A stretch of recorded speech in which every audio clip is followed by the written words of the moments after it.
She needs a date to her best friend's gala. He wants to settle down. Can they get past their hang-ups to see that they should be together? This is the premise of The Accidental Swipe by me, Y.M. Nelson. This steamy contemporary romance features Jason and Fortune, two people who've given up on love and are urged to use an online dating app to find someone. When they find each other, the attraction is undeniable, but their jaded outlooks on love based on past emotional hurt may keep them from getting together. The Accidental Swipe releases on July 25th, 2023.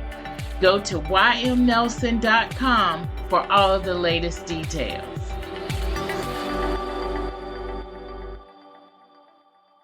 This is the Nerdy Romantics Podcast, and I'm your host, Y.M. Nelson.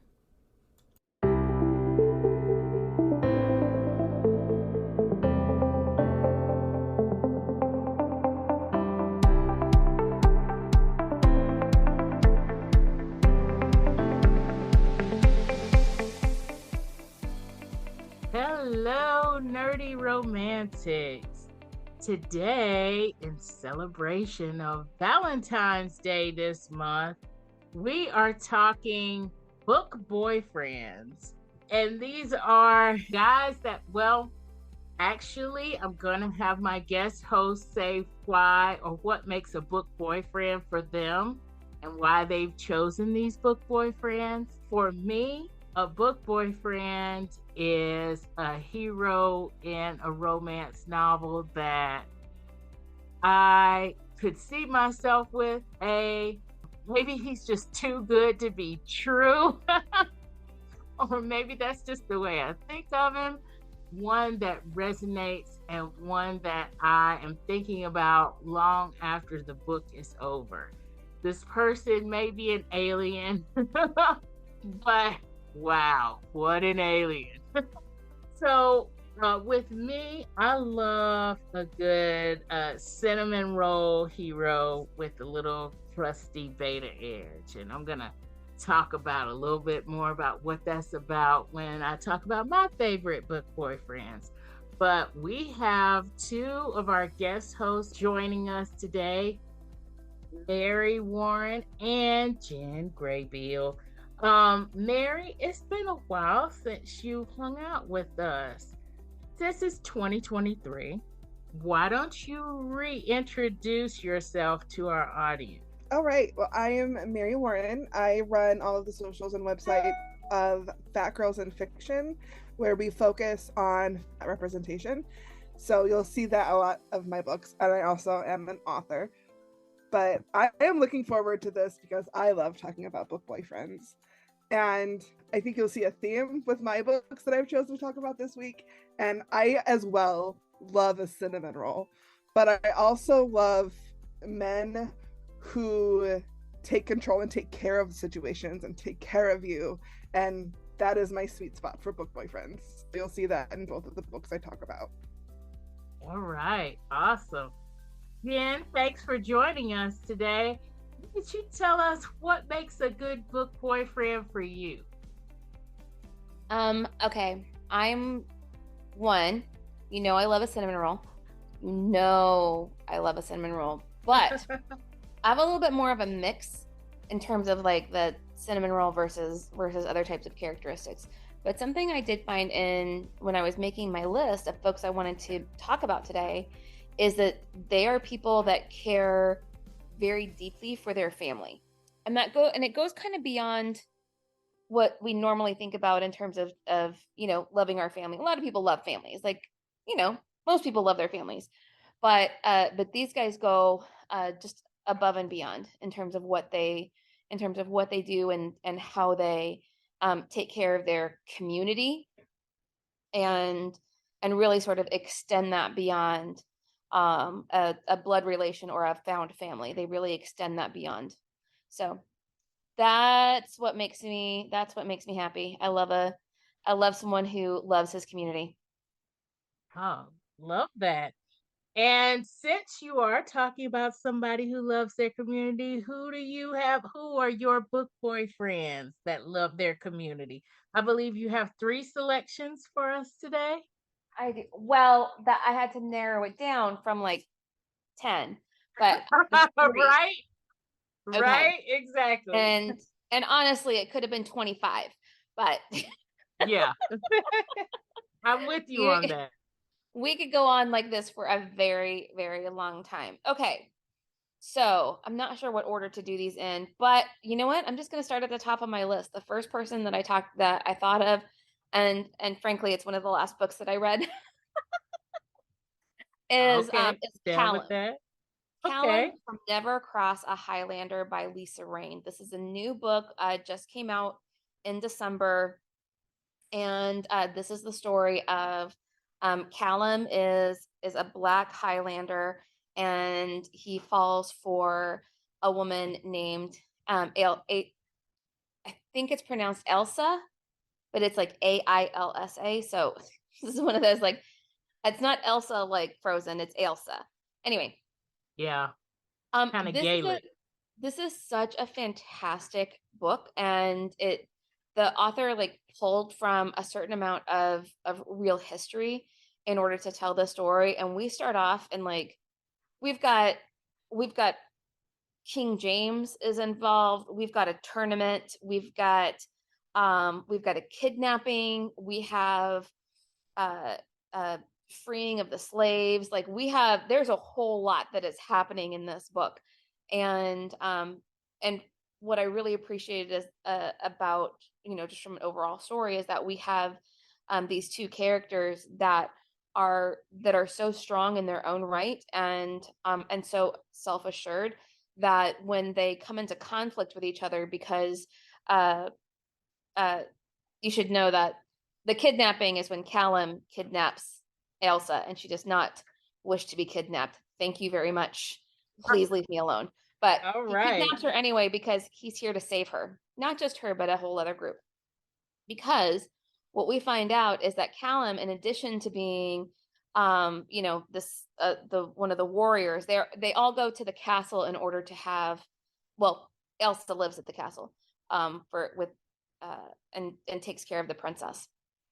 But Callum is there because he is a warrior and there's a big tournament that is happening. And of course, he is the one in like the final round when they're deciding who is the ultimate winner of this tournament. He is in that final battle. But what we find out later is that he is also the shepherd. And the shepherd is someone that has been secretly freeing Black slaves in Scotland and in England. And this person is known for there's a whole literal network, much like what we think of in the U.S. as the Underground Railroad. There was a similar type of story where they are taken and they are sort of passed from one checkpoint to the next so that they are difficult to track. And so he has been protecting and freeing. So he is there as kind of the sideline of after this tournament in order to free some of the Black slaves from the castle. And that's how Ailsa gets caught up in the whole thing, is that he thinks that she is part of their group. And when she says that she isn't, that she's on her own, she has a different plan, he's like, you are going to ruin it for the rest of us. Like, I have a whole group that I'm trying to keep safe, so I can't have you like out here, getting the attention of the guards, right? So you have to come with us and stay quiet. So he spends a lot of time, like I said, he is there to take care of his community. He is there to, to protect people. In his role as the shepherd, he's being hunted. Obviously this is, treason against the crown, the whole bit. And so the clan that he's a part of, his extended family, none of them know, and none of them can know, because if anybody knew, he runs into the danger, one, of like shutting down the whole operation, but more importantly, like getting his clan and his laird on the wrong side of the king. So we have a lot of fantastic drama that happens in this book. There's a lot of humor, there's a lot of fun, and we get very steamy. So we love a little steam that happens there. Let me just let you know that there is a waterfall scene Whew, it's Oh fantastic. boy. A fantastic waterfall scene. I'm just going to put that out into the world. Okay. Oh boy. So highly recommend that Never Cross a Highlander. And Callum is mine, but you can certainly visit with him. The next one I'm going to talk about is A Prince on Paper. This book has been out for a while. It's the third in Alyssa Cole's Reluctant Royals series. You don't really have to read the first two books to be able to enjoy this one. The book starts off with them. Everybody is going to the wedding of the couple from the first book. So there's that. It's called A Prince on Paper because I wrote down his whole name because Oh boy. Johann von Braustein. Oh my. So Johann is this like tabloid friendly party boy because he is the stepson of the king. So that's why he's a prince on paper. Is that he is the stepson of the king. He's not in line for the throne and so forth. So let's focus on Johann for a second because this is what I just love about him. It's very easy to write him off. It's very easy to see him as a man that is such a player and he's very charismatic. And, when you see him in the first two books, that's exactly, he is playing that role. What we find out about him is that he literally sees it as his role in life to draw the paparazzi's attention away from his sibling. So he has a brother who is in line for the throne, and he's much younger. And so Johann has basically spent his life trying to make sure that the brother is able to grow up in the life that he wants and is protected and kept safe. So, he's pulling attention away. There's a whole referendum that might happen in their kingdom where they might get rid of the monarchy, and that's a whole thing. So what they do is that he connects up with Naya for reasons. We'll get into that in a second, but he connects up with Naya and they decide to stage a fake engagement,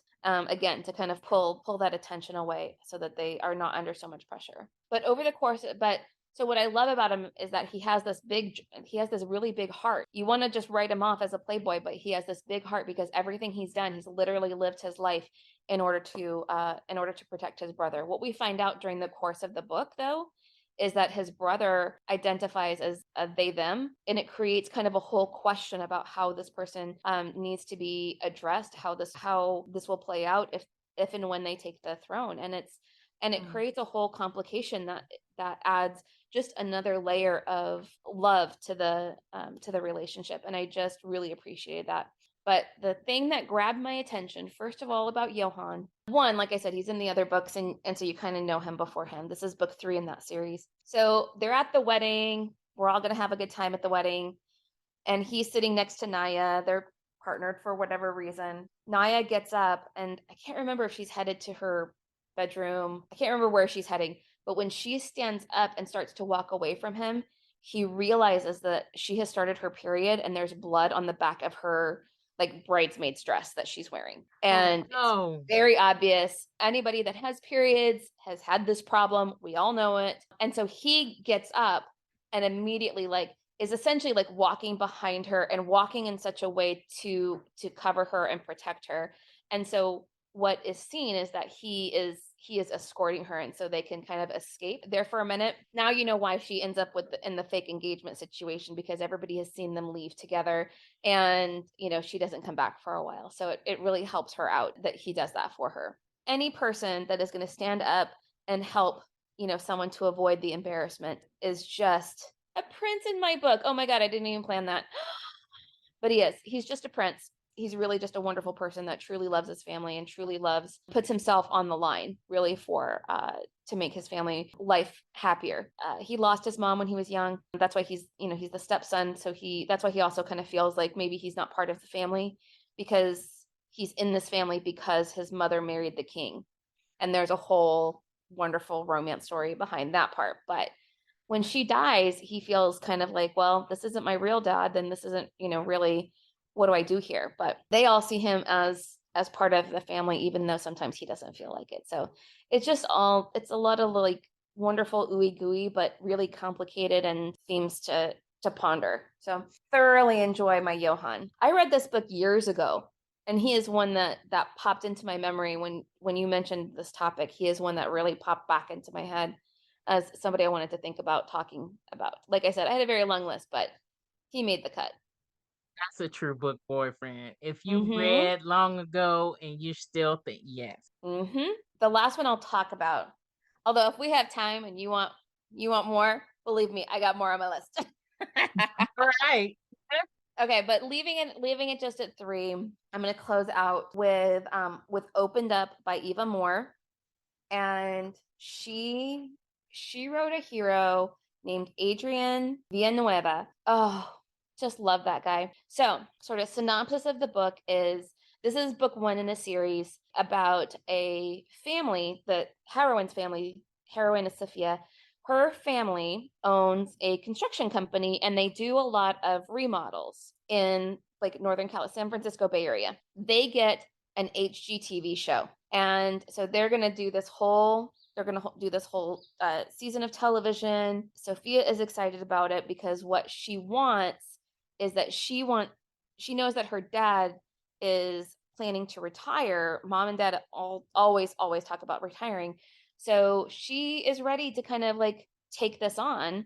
And she has a couple of degrees in design, but when she came back after college, she has kind of been stuck basically in the planning and sales office. And so she really has not had an opportunity to kind of stretch her wings and sort of be the person that she wants to be and run the business the way that she wants to run it. Adrian has been working for her dad since he was 18 years old. And so he's come up in the business, and what he wants is he wants to buy part of the business. But what nobody knows except for Adrian is that he has had a crush on Sophia since I think they're about the same age, but she was literally like 16 years old, and he has had the big heart eyes, the big, the heart poundings ever since.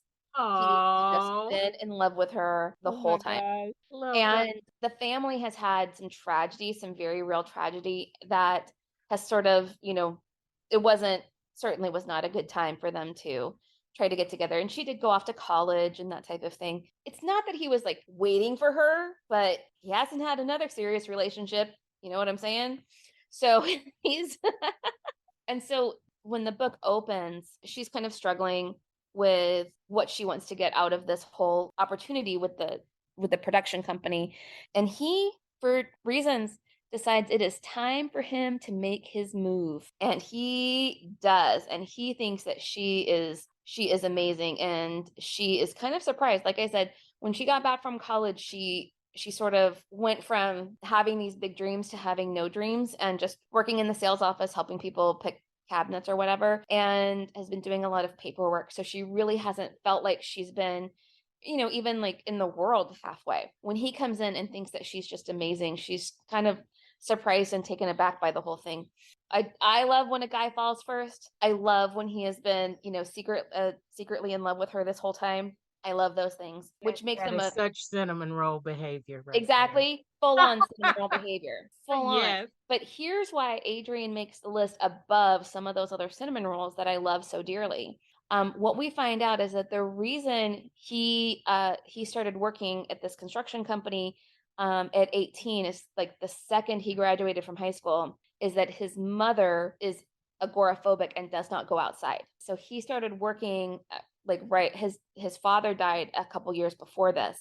And so the second that he could get a full-time job, he did. And so he has been supporting his family since he was a teenager. The reason his mom does not go outside and is afraid, very, very fearful of going outside, is because the father died because he was picked up in a ICE raid, taken across the border and dropped off. And then in attempting to come back to the United States, he had a heart attack and he died.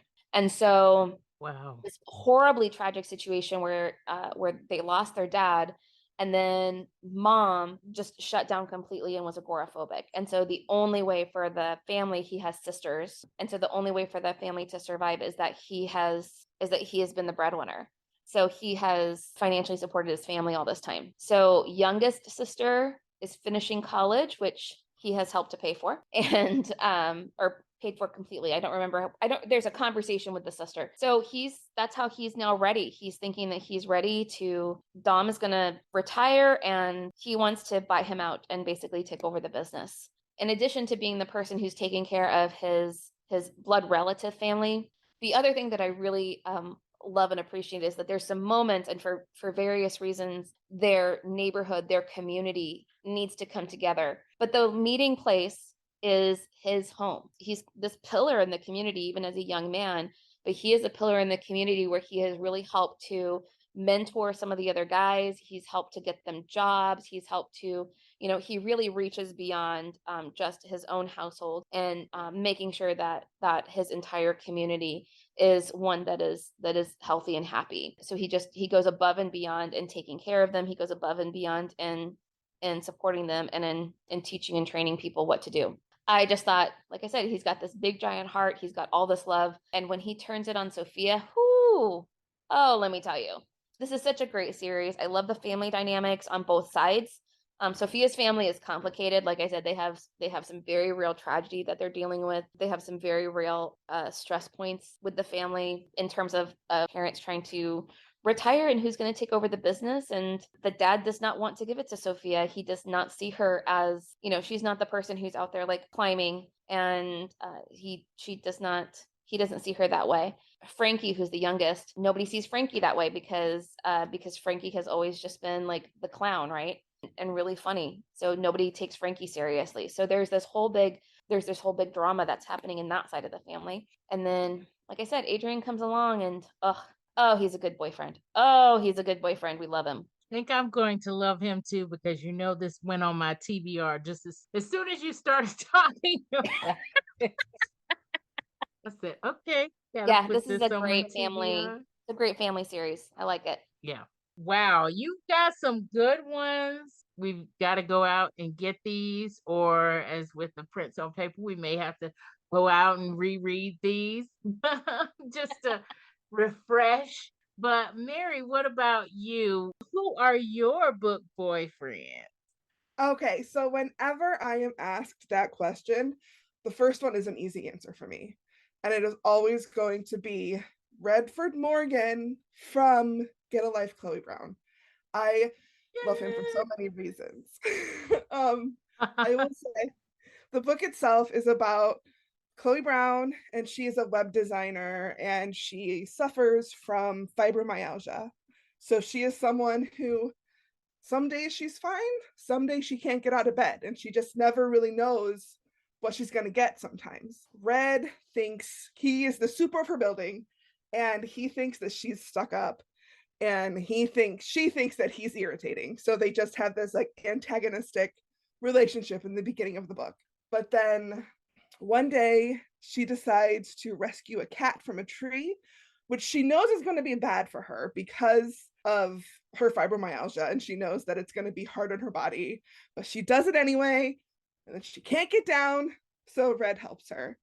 And that is when she enlists his help in this list that she has put together to try and reclaim her life, because she feels like she's lost so much of it to this illness. So she's trying to reclaim it. And so it starts out with just a motorcycle ride and then turns into a lot more. It is a lovely, lovely story. It is spicy, so know that. I would give it I like to call these types of books like Hallmark After Dark. I think where I would put it. Yep. I agree with you. But what I love so much about Red is his ability to take care of people. He takes care of his mother. He takes care of the building. He takes care of Chloe. He takes care of everything. And there's one time when she's sick and she doesn't like to admit when she's sick and needs help, but he's there and he's like, no, you can't cook dinner today. I'm going to cook you dinner because I am able to cook dinner and you are not. And that's what people do for each other. And I just really like that sentiment of just because you can't fill all of your needs doesn't mean that you are a lesser person, and you can allow people who can help you to help you. And that lesson of learning to take the help of others, I think, is always a good lesson to learn. he anticipates her needs. Like there's one scene where they are going somewhere and he is taking into account how much walking there is going to be and what the weather is going to be in case her joints get achy. Like he just takes a lot of it into consideration, and it seems so simple, but I just love it. I just love it. So that I love it too. God, I love that. that is, it's just so attractive to have a man who puts forethought into things and follows through and anticipates your needs and helps you without expecting anything in return. And that is why Red is my forever book boyfriend. Oh yeah. I'm with you on that. And then another one that I thought might be fun to talk about, which is completely different, but still has some of the same caregiver vibes. It's actually an alien romance called Thorn's Dove. So this alien is a orc who has a Scottish accent and wears a kilt. Like, I'm here for that. He like follows, I think it's like I forget the what it is that brings him to the world, but he knows that he is coming to this place to find his soulmate. So like they know there's going to be this fated mates that you get with this story. And Ruth, who is the woman in this book, she's fallen on some hard times. She grew up in a cult, so she has a lot of baggage about being a woman and religion and all of this stuff, and she's trying to put it in her past. As you do in some wonderful books, she inherits this house and a lot of land that she has decided to turn into a Tolkien themed bed and breakfast. She's working on making like a little hobbit hole and like all of these fun little things. It's really great. Oh my gosh. You know, she's the only person there, so she's having a lot of trouble. And then here comes this, you know, big, strong Scottish orc who's like, I can build things. So he does a lot of the work with her. So the first part of the book is them doing that work together. But because of her past, she is very not trusting of him. So he has to kind of be there to reassure her and take care of her and be safe for her before they can be anything else. I like when the guys are able to do that and just learn how to be there for someone without all of the spice that definitely comes later. With this being kind of a monster alien romance, there is a large amount of spice that comes. Know that. Yes. Yeah. But and then there's also this thing that I don't want to give too much away, but there's this like plot woven in where there are some pretty bad people after her. And this is when he gets to go from being the take care of you guy who's gonna build you Hobbiton and feed you dinner to being the guy who has the touch her and die vibes, which I also dig. So he can be both that sweet nurturing side, but then he, you know, is like, yeah, he totally is like willing to save her and take care of anyone who wants to cause her any type of harm. So I like that too. Yeah. I am always down for that whole vibe. He's so sweet and kind, but yeah, he's gonna take down whoever. Don't mess with my woman because I will take you down. Exactly. Yeah. And so that's kind of what I mean by cinnamon roll with the little Veda crusty edge on it. Because he has that big loyalty streak and he's like, don't mess with my woman. Yeah. I love that. I totally love that. Mary, what did you have anything else to say about this one? You did say it was spicy. It's a monster romance, but monster alien romance. But did you have anything else you wanted to say about it? If you are someone who needs triggers, I would just be aware that she's had a lot of violence in her past that they do talk about. And in that is a mention of abortion that she has had. So if that is not your jam, steer clear. But besides that, it's wonderful. Right. Love that recommendation. Yeah, if you're not triggered by that, that sounds like a good one. And you know that's on my TBR now. Actually, y'all, I'm gonna have to confess. It was on my TBR before Mary came on because I have been looking at Mary's Instagram. She's Fat Girls in Fiction. I have been looking at her Instagram and cover just like, okay, really? I'm intrigued. But what really got this on my TBR was when she mentioned that it had the hero was caring for the heroine, which she said, and I'm like, yes, that's for me hands down.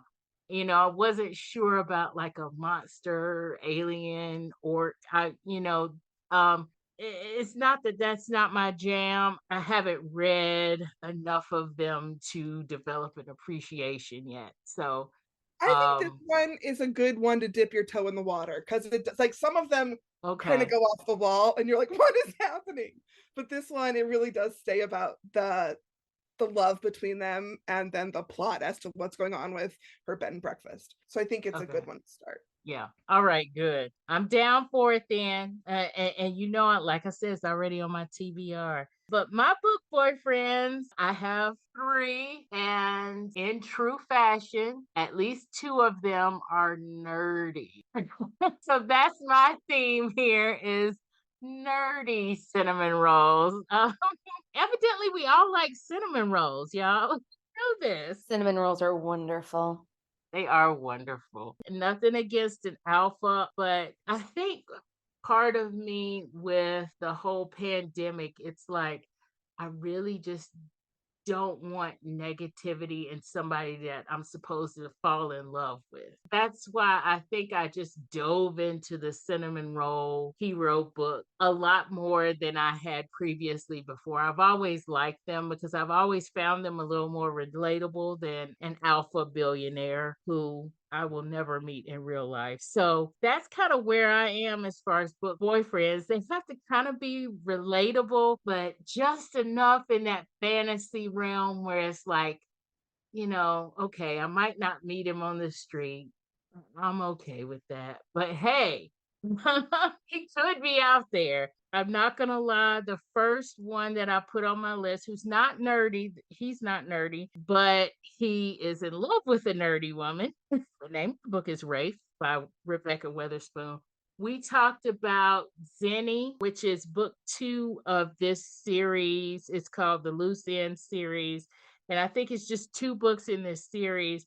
However, Rebekah Weatherspoon says in the book description of Rafe that there is a buildup before you get to Rafe. Like there's a whole world. And when I did read Rafe, I hadn't read the other books before then. And so there's one scene where the heroine in this book, or the woman in this book, is talking with her girls, and it's like they're talking as if I should have known them. And now I realize, yes, if I had read these other books that she's mentioning here, probably would have known them. So it does make you want to go back and read these other books. However, Rafe is a whole complete romance. It does have beginning, middle, and end, and it ends in an HEA. So don't fear if you start with Rafe and that's where you are. I started with Rafe. And actually this was a recommendation by Jen, to be honest. She recommended this book. We were talking cinnamon roll heroes one day after a podcast recording, and she recommended this book to me. She was like, the guy in it is big, he's spirited, he's tattooed, and he rides a motorcycle. You're welcome. Thank you, thank you, thank you. I love this dude. And he's great. he is. He is, he's awesome. And so when you get that description, I'm thinking, well, how is he a cinnamon roll? Because you're thinking, but again, don't judge a book by its cover. Because he is a total cinnamon roll, and not because he is a male nanny. So a little bit about this book, because it's been evidently my Goodreads has told me that I read this twice in 2022, but I guess it was early in 2022 because it's been a little while since I've read this one. He is a male nanny, and he's just had a long stint with a family, and the family is moving to Australia or something, or somewhere really far away. I believe it's Australia. So he's considering, hey, I've been doing this pretty much since I got out of high school or since I've been working for myself, kind of thing. And maybe I should think about doing something else. So he's at that point when the book starts. His love interest, or the woman in this book, Dr. Sloane Copeland, she is a heart surgeon and she's in her early 30s. So she is a straight nerd, y'all. She is a genius. Okay. She's got genius level intelligence. I love that. And I love that. And I love the fact that she's a Black woman with genius level intelligence who is just giddy about heart surgery. So giddy that when she comes home and she talks to him about heart surgery. But anyway, so where she is at the beginning of this book, her nanny of her twin girls, they are, I believe, about 6 years old. Her nanny quit, just like all of a sudden quit. Dr. Copeland is a divorcee, and she's just moved to LA from, I believe it was Seattle, after her divorce. So she's basically, a single mom with twins. She's now been put in the lurch because she doesn't have a nanny. Rafe was recommended to her by one of her friends, is an elementary school teacher. I believe that's Zinni, an elementary school teacher, and of course, elementary school teacher, one of the parents of the kids there recommended Rafe. And so that's how they meet. She hires him to be her nanny. Of course, there's an attraction there. They get along very well, obviously. But you see, as the book goes on, you see how much of a cinnamon roll he is. He keeps it close to the vest. He's like, listen, this is how I feel. But, if you don't want to do this, then you let me know what you want to do, when you want to do it, and I will be available for that. And then there's one point where he's like, I like you, but because she's newly divorced, her ex is a tool. And of course he's gonna try to, mess up something or try to get in the way of something. But Rafe also has that protector vibe going on. I mean, he's a male nanny, of course. I mean, he's a nanny. Of course, he has a little bit of the protector vibe going on with the kids and of course with her as well. And he has a little bit, or he used to have a little bit of a temper, which when that gets tested, you get that crusty beta edge. You get that you can't mess with these people. I will take you down kind of thing. But one line that just stays with me because the way that I first read this was actually I listened to it it was an audiobook, so I listened to it.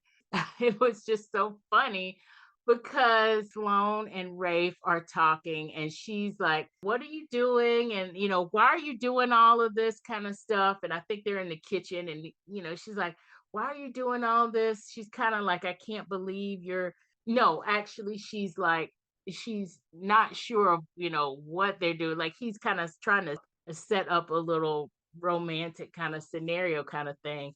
And he's like, woman, why won't you let me be great? When he says, I am like, just love trying to mess up a good thing. And he's like, woman, why won't you let me be great? Like, I love this man. It's so hilarious. And that line just stayed with me. And that line alone is why he's my book boyfriend. Oh gosh, hands down. And that's probably why I read it twice.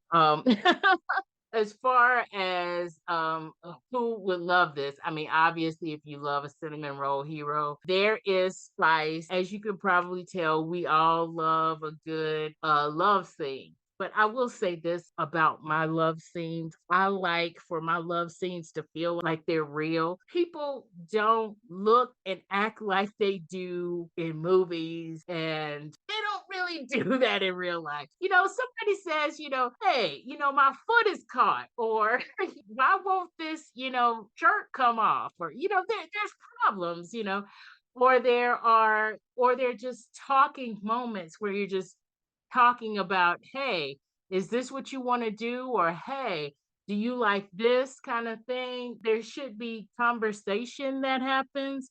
People don't just, especially if they are falling in love for the first time and they've never had sex before, people don't just magically know what happens as far as what the other person likes. You have to get to know somebody, not just in what are your favorite movies, but you have to get to know somebody in a sexual way too, if you want to have a sexual relationship with them. And I kind of like how Rebekah Weatherspoon does her scenes, because her scenes are very real like that, in my opinion. And these are that. I mean, there's two small kids in the house. So they have to kind of say, okay, we can't do this now. And, all this kind of stuff. And so there's real life happening in between the I love yous and, I want to be with you physically stuff. So I like that about this book as well, but it's definitely spicy. I would say it's steamy though, right, Jen? Not just spicy. I would say steamy for it to be Oh, yeah. such a short book. But that's how Rebekah Weatherspoon writes. She writes steamy. Always going to have some steam in it. I guess not always. That's not true. I shouldn't say Well, that. with her adult book, there's always at least some steam. Mm-hmm. Yeah, because because she has a YA book out now, or it's coming out soon. So, I should preface that with her adult books, her adult romance books. She usually has very true a certain level of steam. Yeah, because she does have a YA book coming out. Yes, I'm excited for that. I gotta say. Yeah, I got nieces and nephews to recommend books for, so I'm excited about that one. Yes, I am too. And we will actually link that, since we're talking about it. I'm going to link it because somebody might want to know, because she's an awesome writer. So that's Rafe by Rebekah Weatherspoon. My other two selections, the heroes are definitely nerdy, and I love them for that. My next selection is, we've talked about this book. In fact, Jen introduced me to this book as well, and she talked about it on one of our Who Gets an HEA episodes.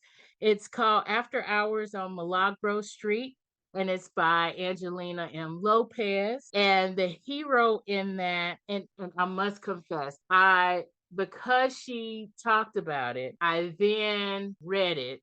I've just read it, probably about a few weeks ago. I've just read it, but I'm in the middle of another book now, so I hope I don't get it confused. I've just read it, and I had to talk about it again, y'all. I'll keep you on the straight and narrow. Okay, thank you. And the reason why I had to talk about it again is because we've had a couple of, I should say this, the hero Jeremiah Post, who is a professor, is not a slim, athletic man. And I love that. We've talked a lot, or we had a couple of nice discussions, or big discussions, about body diversity and romance, I should say, the umbrella term. But really, we were talking about, like plus size heroines, and why aren't there, enough of them. Also, we talked, even though there are more plus size heroines out, books with plus size heroines out there, there's not a lot with plus size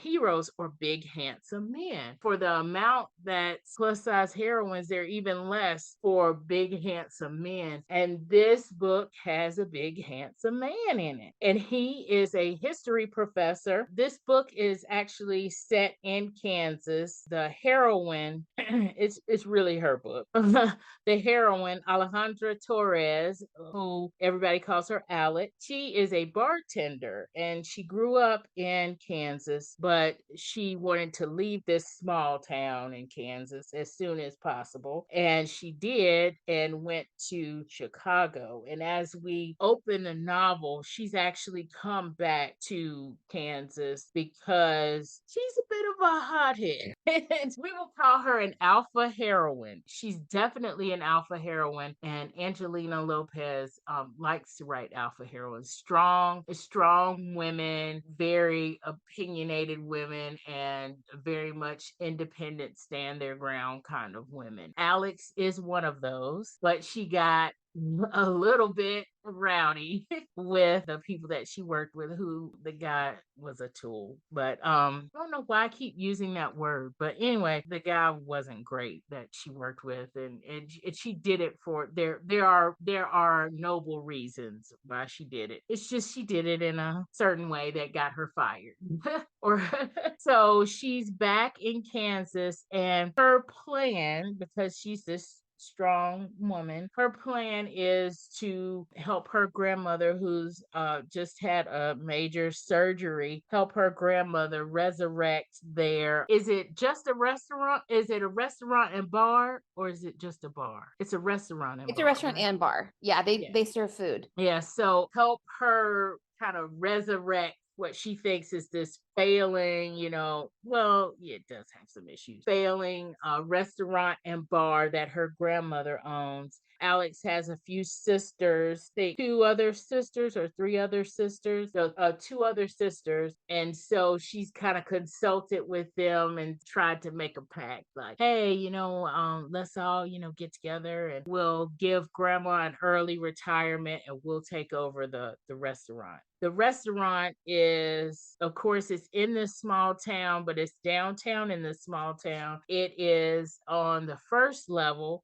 It's a restaurant and bar, but on the second level, there are tenant rooms. And so she, instead of staying with her family, because part of the reason she left had to do with family, she's going to, with her immediate family, her mom and her parents. So she's decided that she is going to stay upstairs in one of the tenant rooms. There's two in this building. She realizes she's actually, she just walks in, is looking around at the restaurant and everything, and she's like, ticking off things and everything like that. And there's this big dude who is like, who are you? Coming in like, who are you? And she's like, who are you? And it's like this major, like, who are you situation. But then she's got to blow off some steam, so they have a scene. It's just strangers in the night kind of thing, and then she doesn't really think anything about it. But the person that she's had relations with, the stranger, is Jeremiah Post, this guy who's living upstairs and living in this tenant room. And this building is kind of in a crumbly state. They've tried to put it on the historic registry as registry, the National Registry, as a historic landmark kind of thing, but it hasn't gone that way yet. But it's kind of a crumbly building. So upstairs, even though they're in two separate rooms, they can hear each other in separate rooms. So it's a little bit of a uncomfortable situation as they start living together. She's starting to resurrect this bar, but then we find out that there's this prominent family in this small town who's trying to take over this bar and half of the east side of this town. They're trying to take it over for some reason, right? And so they go through all of that reasoning why. I don't want to spoil it, that's why I'm being kind of vague, but it goes into kind of a mystery plot of who really owns this building and who used to own this building, because of course this building is actually haunted. Right there's another level to it. This building is haunted by this ghost. And so they're just like, they've just always taken it for granted that it's this ghost of this guy whose name is on the building or is in the restaurant, and who owns the building and everything like that. But because he's a history professor, this is like really geeking him out. I mean, he's like really like want to try to help. He wants to try to help anyway because his family is not the best. Again, I don't want to spoil. There's a whole mystery about who he is because he is not from Kansas. He just teaches at this college that is near this town. He's actually from the East Coast and nobody knows exactly where, somewhere near Connecticut. That's all they know. I love the fact that this novel in general has this nerdiness with it. It's this whole mystery, history kind of plot that is happening. And so, as much as you want them to get together, you also want to find out you want to solve the mystery. You want everybody in the town that you're rooting for, you want them to be all right, which is basically like, Alex and her family and that whole era. And there's also a cultural aspect to it because Alex, she has Mexican heritage. She's definitely American, but her family, generations and generations before her family actually immigrated from Mexico up into the Midwest. They have a Mexican culture with them, and it's infused with small town America because they've been living there for generations. Just listening to all the food, I really just want to be at grandma's dinner table.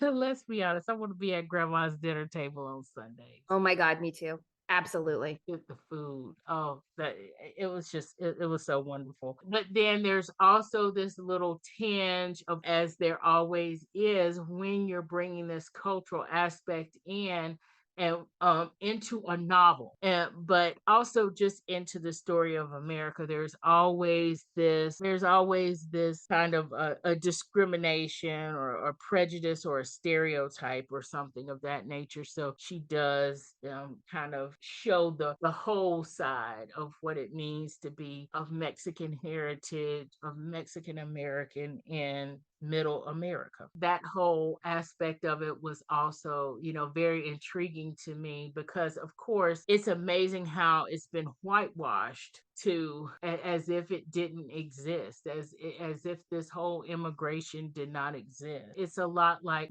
some other things that have happened in history that have been whitewashed, like the West, the old West, like there was no black people in the old West. That's not true. It's just not true. I like having that aspect, and actually let's show real history. Let's show what really happened from all sides, not just from one race's perspective. As far as the book boyfriends go, Jeremiah is just yummy.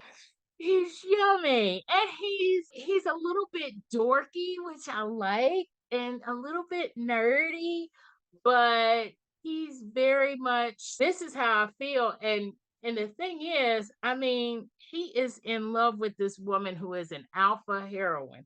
This woman is a strong woman. So you're going to have to be strong in your own right to actually meet this woman's expectations, meet Alex's expectations, and keep her intrigued with you. So much respect to him for doing that. He does not back down, I will say that. And he's a little more forceful than the hero or the book boyfriend in my last selection, which is Leo Grady. And Leo Grady is from the book Something Wilder by Christina Lauren. I was going to say this is their latest book, but they actually have another one coming out in a few months. This is their latest book from last. I read this last year. I think it came out in like the summertime of last year. This is the story of Leo Grady and Lily Wilder, which is where Something Wilder comes from. Leo and Lily used to be a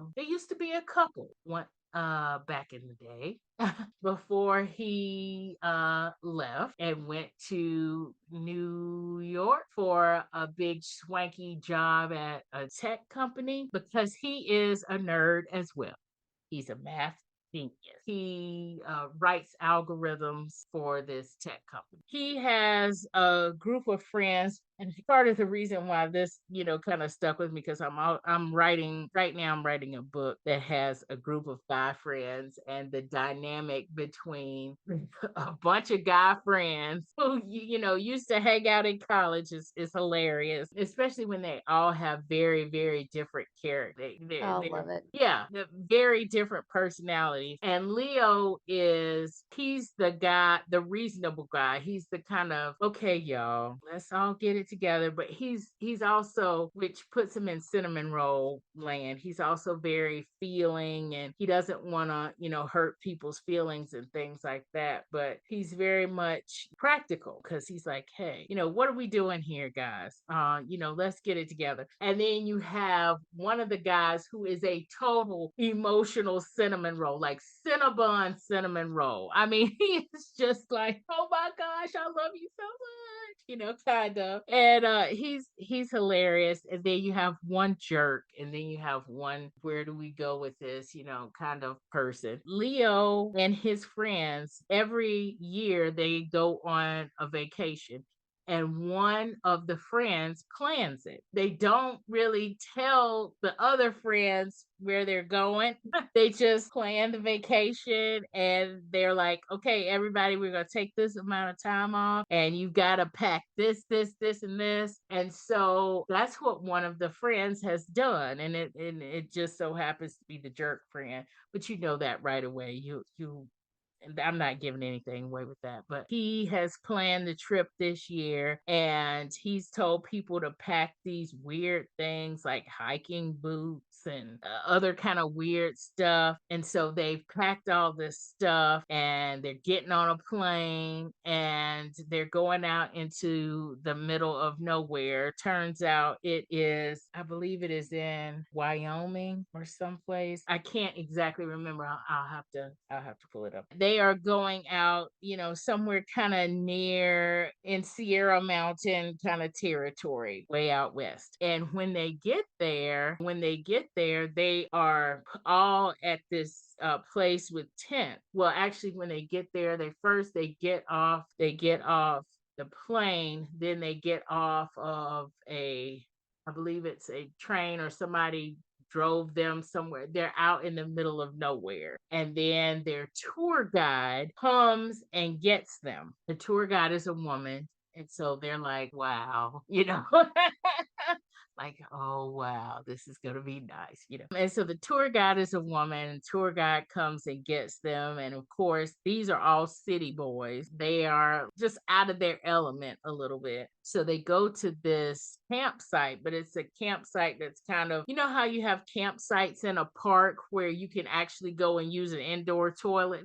It's at one of these camps. Like, this is the home campsite before they actually go off on their adventure. They find out, or Leo finds out, that the friend has signed them up all to go on this adventure to look for this buried treasure. The tour guide, and there's two tour guides. There's one woman that I can't remember her name, but she is friends with Lily, who's the other tour guide. And so the next day, when they get up to go on their adventure, Leo is packing up and getting ready to go on the adventure, and looks around and sees Lily. He has not seen Lily in years. I believe it's either 7 or 10 years, something of that nature. They basically had something like a summer fling, because Lily's dad had a horse ranch, and he was also like an archaeologist. So that's how she kind of got into this whole looking for buried treasure kind of thing, because you're like, how did she get into this? That's how she kind of got into it, because her dad was an archaeologist. Basically, her dad was like an Indiana Jones kind of dude, and he would go all over the place looking for treasure and looking for other stuff. Ooh. Right. And so when he passed away, because everything is not Indiana Jones, in quote unquote real life, when he passed away, there wasn't enough money to hold on to the horse ranch, which is really what Lily wanted to do. She wanted to hold on to the horse ranch. but she didn't have enough money to do that because he did not die a wealthy man. So there's really not enough money. And so what she's been doing, she has this tour guide business where she's touring people around basically saying you can find this, it's basic like one of those adventure kind of thing where it's not like you're gonna find a treasure, right? It's just an adventure kind of thing. Go along the trails of these. It was like a gang of robbers that would go along this particular trail and back in the day. And so her tour is taking that same trail or whatever, and she's actually using one of her father's maps. Of course, the guys are being guys. Leo is kind of stewing in the whole how do we talk to each other again? Lily is just trying to avoid him and just take them on this tour. Okay, so while they're going on this tour, a couple of the guys are really saying, we've got to get this map away from these girls so we can find this treasure because they're like under the belief that there really is treasure. And so mayhem ensues. So I don't spoil anything. After this mayhem ensues, the group ends up splitting up because there's all of this other stuff going on and because the whole tour gets broken up and they end up getting separated from each other at one point. It actually ratchets up to a whole like really Indiana Jones level kind of mayhem going on here. Amidst all of that is Leo and Lily, and they are rekindling whatever that they had back when they had this fling several years ago. They're actually rekindling this because of course they get separated from the group, y'all.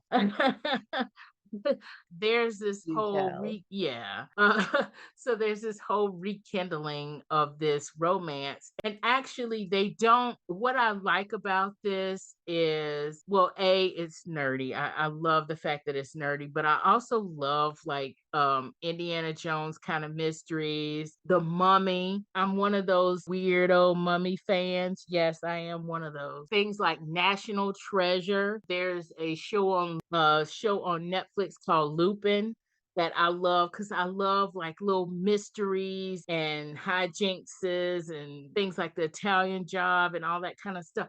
I love that kind of stuff. These are all So, my favorite shows. I love oh those. my gosh, so enemy, kindred spirit.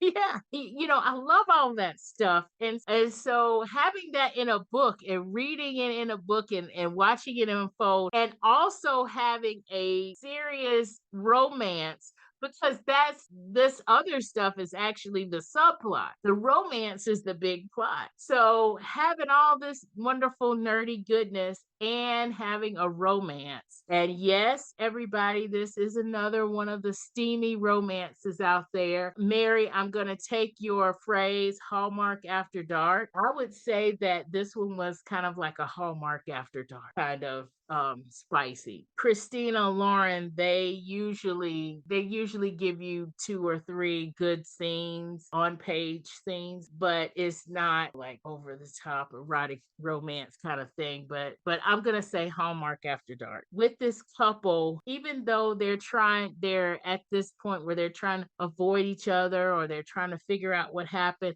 there's not a lot of angst.